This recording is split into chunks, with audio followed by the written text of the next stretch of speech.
రసాయనాల వినియోగం, వాతావరణ మార్పులు వ్యవసాయంలో ఉన్న ప్రధాన సవాళ్లివి. ఆధునికత సాయంతో సాగు సులభంగా మారుతోందని సంతోషిస్తున్నా ఇలాంటి సమస్యలతో పంట ఉత్పత్తుల స్వరూపమే మారిపోతోంది. రసాయన ఎరువులు, క్రిమిసంహారక మందులను విచక్షణారహితంగా వినియోగిస్తూ ఉండడంతో నేల ఆరోగ్యం, నీటి నాణ్యత దెబ్బతింటోంది. ప్రజలకు కూడా అనారోగ్య సమస్యలు తలెత్తుతున్నాయి. కరవులు, అకాల వర్షాలతో పంటలకు తీరని నష్టం కలుగుతోంది. ఈ నేపథ్యంలో వీటికి విరుగుడుగా పంట మార్పిడిపై రాష్ట్ర ప్రభుత్వం ప్రత్యేక దృష్టి సారించింది. ముఖ్యమంత్రి రేవంత్ రెడ్డి ఆదేశాల మేరకు శాస్త్రవేత్తలు, నిపుణులు, రైతులు, రైతు సంఘాలు, స్వచ్ఛంద సంస్థల ప్రతినిధులు పంట మార్పిడి సవాళ్లపై విస్తృత మేధోమథనం జరుపుతున్నారు.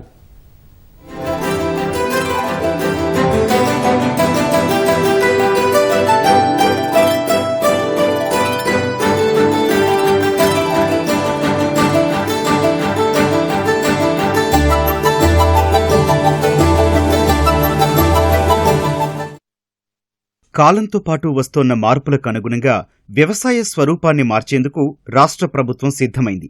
రసాయనాల వినియోగాన్ని తగ్గించడం, వాతావరణ మార్పులను తట్టుకునేలా ప్రత్యామ్నాయ సాగు విధానాలను అనుసరించాలని నిర్ణయించింది. ఇందులో భాగంగా పంటల మార్పిడి విధానం అమల్లోకి తేవాలన్న ముఖ్యమంత్రి రేవంత్ రెడ్డి ఆలోచనలకు అనుగుణంగా వ్యవసాయ శాఖ అధికారులు కార్యాచరణ ప్రారంభించారు. వ్యవసాయ శాఖ మంత్రి తుమ్మల నాగేశ్వరరావు ఆదేశాల మేరకు వ్యవసాయ, ఉద్యాన, పశు వైద్య విశ్వవిద్యాలయాలు నడుం బిగించాయి. ఇందులో భాగంగా హైదరాబాద్ రాజేంద్రనగర్లోని ప్రొఫెసర్ జయశంకర్ తెలంగాణ వ్యవసాయ విశ్వవిద్యాలయంలో పంట మార్పిడి ఆవశ్యకత, సవాళ్లు, అవకాశాలు అనే సదస్సుపై విస్తృత మేధోమథనం నిర్వహించారు. పంట మార్పిడి సాధ్యాసాధ్యాలు, మౌలిక సదుపాయాలు వంటి వాటిపై చర్చించారు. శాస్త్రవేత్తలు, నిపుణులు, రైతులు, రైతు సంఘాలు, స్వచ్ఛంద సంస్థల ప్రతినిధులు తమ అభిప్రాయాలను పంచుకున్నారు. వరి, పత్తి వంటి ఏక పంటల సాగుకు స్వస్తి చెప్పకుంటే మానవాళి మనుగడకే ముప్పు వాటిల్లే ప్రమాదం పొంచి ఉందని సదస్సులో ఆందోళన వ్యక్తమైంది. ఈ విషయంలో రైతులకు సహకారం అందించేందుకు సిద్ధంగా ఉన్నామని పలువురు శాస్త్రవేత్తలు ముందుకొచ్చారు.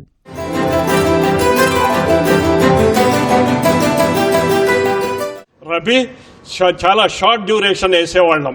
సో అట్లాంటిది కూడా ఇప్పుడు మళ్ళీ మనం చూసుకోవాలి. ఆర్ఎన్ఆర్ వెరైటీస్ చాలా ఉన్నాయి, అట్లాంటి దానికి వెళ్ళాలి. ఎప్పటికప్పుడు లాంగ్ డ్యూరేషన్ అనేది ఈవెన్ ఖరీఫ్లో కూడా వేయొద్దు. ఏమండి, మనకి భూమిని భూసారం పెంచాలి అంటే పచ్చి రొట్టె విత్తనాలు ఎప్పుడు ఇస్తారు? జూన్, జూలై ఇస్తారు. అట్లా కాకుండా ఏప్రిల్, మే కల్లా ఇచ్చేస్తే 45-50 రోజులు పెంచుతారు, దాన్ని దున్నుతారు, భూమిని భూసారం పెంచుతారు. మన ఎరువులు, ఫర్టిలైజర్ ప్రాబ్లం ఉండదు, మిగతా ఏ ప్రాబ్లం ఉండదు. వ్యవసాయానికి వాతావరణ మార్పులు, ఎరువులు, రసాయనాల వినియోగం ప్రధాన సమస్యలుగా ఉండగా భూసార క్షీణత, చీడపీడలు, దిగుబడుల్లో ప్రతిష్టంభన, మార్కెటింగ్, దళారీ వ్యవస్థ, గిట్టుబాటు ధరలు లేకపోవడం, పెరిగిన పెట్టుబడులు కూడా సవాల్గా మారాయి. దీనికి తోడు ఏకరూప పంట విధానం వల్ల రైతులకు అనుకున్న స్థాయిలో లాభాలు రావడం లేదన్న ఆందోళన ఉంది. తెలంగాణలో చూసుకున్నట్టయితే ఇప్పుడు మనం వేస్తుంది 1-2 ఉన్నది, వరి కావచ్చు, అది లేకుంటే పత్తి కావచ్చు. ఇవి 2 పంటలు మాత్రమే, ఇంకా వేరే చిన్న చిట్టుగా పంటలు వేసుకుంటున్నాం. ఇవి 2 వేయడానికి కారణం ఏంది అని అంటే, ఎటువంటి వాతావరణం ఉన్నా సరే, అది ఎండాకాలం కానీ వానాకాలం కానీ ఎక్కువ వర్షమైనా సరే, ఎటువంటి వానం ఉన్నా కూడా తట్టుకునేది వరి, పత్తి ఇలాంటివి తట్టుకుంటాయి అన్నమాట. వేరే తట్టుకోలేకపోతున్నాయి. అది కాకుండా కూడా బోనస్ అన్నది ఒకటి ఇస్తున్నారు. గవర్నమెంట్ అన్నది క్వింటల్కి 500 రూపాయల చొప్పున బోనస్ ఇచ్చిన తర్వాత ఇంకా ఫ్రీ కరెంట్ వస్తుంది. మనకు వచ్చేసి ఫ్రీ కరెంట్ రావడం వల్ల బోనస్ వచ్చేసింది. సో ఎక్కువ వాటర్ అయినా కూడా మనకు ప్రాబ్లం లేకుండా పోతుంది. అందుకని చెప్పేసి మార్కెటింగ్ అయిపోయింది. దీని గురించి రైతు అన్న వాళ్ళు వేరే పంటకు మొగ్గు చూపడం లేదు. గత దశాబ్ద కాలంలో తెలంగాణలో వ్యవసాయ పంటల సాగు విస్తీర్ణం 1,57,00,000 ఎకరాల నుంచి ప్రస్తుతం 2,27,5 లక్షల ఎకరాలకు చేరుకుంది. ప్రధాన ఆహార పంట వరి సాగు విస్తీర్ణం 50 లక్షల ఎకరాల నుంచి 1,20,00,000 ఎకరాలకు పెరిగింది. అదే సమయంలో పప్పు ధాన్యాలు, నూనె గింజల సాగు విస్తీర్ణం 27,7 లక్షల ఎకరాల నుంచి 15,97 లక్షల ఎకరాలకు తగ్గింది. ఉద్యానవన పంటల సాగు విస్తీర్ణం 11,6 లక్షల ఎకరాల నుంచి 12,5 లక్షల లక్షల ఎకరాలకు పెరిగింది. వాణిజ్య పంట పత్తి సాగు విస్తీర్ణంలో అప్పటికీ ఇప్పటికీ పెద్దగా మార్పు లేదు. అది 45 లక్షల ఎకరాల విస్తీర్ణంలో సాగవుతోంది. మరో ప్రధాన పంట అయిన మొక్కజొన్న విస్తీర్ణం సగానికి తగ్గింది. రాష్ట్రంలోని పంటల సాగులో 75 నుంచి 80% పైగా వరి, పత్తి, మొక్కజొన్న పంటలే ఉన్నాయి. ఇలాంటి వైవిధ్యం లేని పంటల సాగు నేపథ్యంలో రాష్ట్రంలో కొన్ని పంటలే ఎక్కువ మోతాదులో ఉత్పత్తి అవుతున్నాయి. వరి రికార్డు స్థాయిలో ఉత్పత్తి జరుగుతూ 17.17 మిలియన్ మెట్రిక్ టన్నులకు చేరింది. రాష్ట్ర జనాభా వినియోగ అవసరాలు 4 మిలియన్ మెట్రిక్ టన్నులు పోను 13 మిలియన్ మెట్రిక్ టన్నులు మిగిలి ఉంది.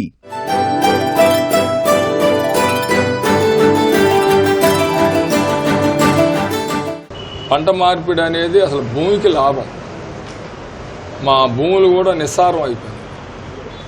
వాటికి ఇప్పుడు మళ్ళీ మేము పెసరా వేసుకోవాలన్నా వేసుకోవాలన్నా భూములను సౌడు బారిపోయినాయి. ఇప్పుడు యూరియా నత్రజని వాడి ఆగమని దానికి ప్రత్యామ్నాయంగా ప్రతి గ్రామంలో జిప్సం అనేది అన్ని చాలా తక్కువ కాస్ట్లో ఉంటుంది, అందుబాటులో లేదు. మాకు ఎక్కడో వైజాగ్లో అస్మాట్ కాడ దొరుకుద్ది. అస్మాట్ దాన్ని ప్రత్యామ్నాయంగా ఇచ్చి మళ్ళీ మాకు ఒక ఏమిటంటే అండి పశు పోషణకి రకరకాల సీడ్స్ ఉన్నాయి. పప్పు ధాన్యాలు, నూనె గింజలు, కూరగాయల్లో తెలంగాణ అవసరాల్లో వరుసగా 50%, 20%, 30% మాత్రమే ఉత్పత్తి అవుతున్నాయి. ప్రస్తుతం 60% పైగా కూరగాయలు కర్ణాటక, మహారాష్ట్ర, ఆంధ్రప్రదేశ్, మధ్యప్రదేశ్ నుంచి దిగుమతి చేసుకోవాల్సిన పరిస్థితి. విశ్వనగరంగా ఎదుగుతున్న హైదరాబాద్ మహానగర జనాభా 1 కోటి దాటినా ఇక్కడి ప్రజల కూరగాయల అవసరాలు తీరాలంటే ఇతర రాష్ట్రాలే శరణ్యంగా మారాయి. మామిడి, బత్తాయి, జామ, బొప్పాయి, పుచ్చకాయ, కర్బూజా, సపోటా, నేరేడు తెలంగాణ అవసరాలకు మించి పండుతున్నాయి. అరటి, యాపిల్, దానిమ్మ, ద్రాక్ష, అనాస, స్ట్రాబెర్రీ, అవకాడో వంటి పండ్ల కోసం దిగుమతులపై ఆధారపడాల్సిన పరిస్థితి. ప్రధాన ఆహార పంట వరి తరహాలో తమకు బోనస్, సేకరణ, గ్యారంటీ ఎంఎస్పీ చెల్లిస్తే ప్రభుత్వ సూచనలకు అనుగుణంగా ప్రత్యామ్నాయంగా పంట మార్పిడి చేయడానికి సిద్ధంగా ఉన్నామని రైతులు సంసిద్ధత వ్యక్తం చేస్తున్నారు. పంటలు మార్పిడి అన్నది కేవలం మార్కెట్ సమస్య మాత్రమే కాదు, పర్యావరణ సమస్య కూడా. అట్లాగే రైతులు ఎందుకు వెళ్తున్నారు అన్నది చూస్తే వాళ్ళ చుట్టూ ఉన్న విధానాలు రైతుల్ని ఈ పంటలు వేసుకునే దానికి మాత్రమే ప్రోత్సహిస్తుంది. ఉదాహరణకు తీసుకుంటే వరి పంట వేసుకునే రైతుకి ఉత్పత్తిలో దాదాపు 16 రూపాయల దాకా సబ్సిడీ వస్తుంది ప్రతి కిలో మీద కూడా. అది రసాయనిక ఎరువుల రూపంలో కావచ్చు, ఫ్రీ కరెంట్ రూపంలో కావచ్చు, విత్తనాల రూపంలో కావచ్చు, ఇవన్నీ కూడా. వేరే పంటలు వేసుకోవాలంటే రైతు సొంతంగా తయారు చేసుకోవాల్సి వస్తుంది. ఇవన్నీ కూడా పాడి పరిశ్రమ రంగంలో చూసుకుంటే గుడ్లు, మాంసం ఉత్పత్తిలో దేశంలో తెలంగాణ 5వ స్థానంలో ఉంది. గుడ్లు, మాంసం లభ్యత ఐసీఎంఆర్ సిఫార్సుల కంటే 4 నుంచి 5 రెట్లు అధికంగా ఉంది. పాల లభ్యత అవసరాలకు సరిపడా ఉన్నప్పటికీ కొంతమేర దిగుమతులపై ఆధారపడాల్సి వస్తోంది. వ్యవసాయ ఉత్పత్తుల్లో అసమానతలు, సవాళ్ల నేపథ్యంలో పంట మార్పిడి ఒక గొప్ప అవకాశమని నిపుణులు అంటున్నారు. వేరే పంటలు ఈ ఒక బ్యాలెన్స్డ్గా మనకు లేదు కాబట్టి ఈ ఉద్యాన పంటలను కూడా పెద్ద ఎత్తున ప్రోత్సహించడం, ఆ దిశగా మనం ప్రణాళికలు తయారు చేశాము. మనం ఈ మధ్యకాలంలో కొన్ని ట్రైనింగ్స్ కూడా పెట్టడం జరిగింది. ఈ కూరగాయలు ముఖ్యంగా చూస్తే 1.03 లక్షల ఎకరాలు మాత్రమే మనం పండిస్తూ ఉన్నాం. మన పక్క రాష్ట్రాల నుంచి దిగుమతి చేసుకుంటున్నాం. ఇది ఏమైనా శ్రేయస్కరం కాదు. ముఖ్యమంత్రి ఆదేశాల మేరకు జరిగిన పంట మార్పిడి ఆవశ్యకత, సవాళ్లు, అవకాశాలు అనే సదస్సులో జరిగిన మేధోమథనం నిపుణులు పలు కీలక సలహాలను అందజేశారు. ఈ అంశాలన్నీ క్రోడీకరించడం ద్వారా ఓ సమగ్ర నివేదిక రూపొందించి త్వరలోనే రాష్ట్ర ప్రభుత్వానికి అందజేస్తామని ప్రొఫెసర్ జయశంకర్ వ్యవసాయ విశ్వవిద్యాలయం ఉపకులపతి అల్దాస్ జానయ్య వెల్లడించారు. పంట మార్పిడి అనేది తథ్యం. మానవ ఆరోగ్యాన్ని కాపాడుకోవాలంటే పంట మార్పిడితోనే నేల ఆరోగ్యం, తద్వారానే వచ్చే ఆహార ఉత్పత్తులతోనే మానవ ఆరోగ్యం. వీటిని ప్రోత్సహించాలంటే ప్రభుత్వం 3-4 ఇంపార్టెంట్గా ఇమ్మీడియట్గా చేయాల్సిన అవసరం ఉందని అందరి అభిప్రాయాలు. ఒకటి, ఒక పంటల ప్రణాళికను గత 6-7 సంవత్సరాల నుంచి విరమించింది రాష్ట్ర ప్రభుత్వం. వెంటనే పంటల ప్రణాళికను ప్రకటించాలి. పంటల మార్పిడి దిశగా అడుగులు వేస్తూనే వ్యవసాయాన్ని లాభసాటిగా మార్చే అంశంపై రాష్ట్ర ప్రభుత్వం పలు వినూత్న కార్యక్రమాలు నిర్వహిస్తోంది. ప్రొఫెసర్ జయశంకర్ వ్యవసాయ విశ్వవిద్యాలయం వేదికగా ఈ నెల 8న 30,000 మంది గ్రామీణ యువ రైతులను భూసార పరీక్షల నిర్వహణపై శిక్షణ ఇచ్చే వాలంటీర్లుగా ప్రకటించనున్నారు. వ్యవసాయ శాఖ మంత్రి తుమ్మల నాగేశ్వరరావు దీన్ని ప్రారంభించనున్నారు. ఇలాంటి కార్యక్రమాల ద్వారా రైతులు ఎదుర్కొంటున్న అన్ని రకాల సమస్యలను దూరం చేస్తామని రాష్ట్ర ప్రభుత్వ అధికారులు అంటున్నారు.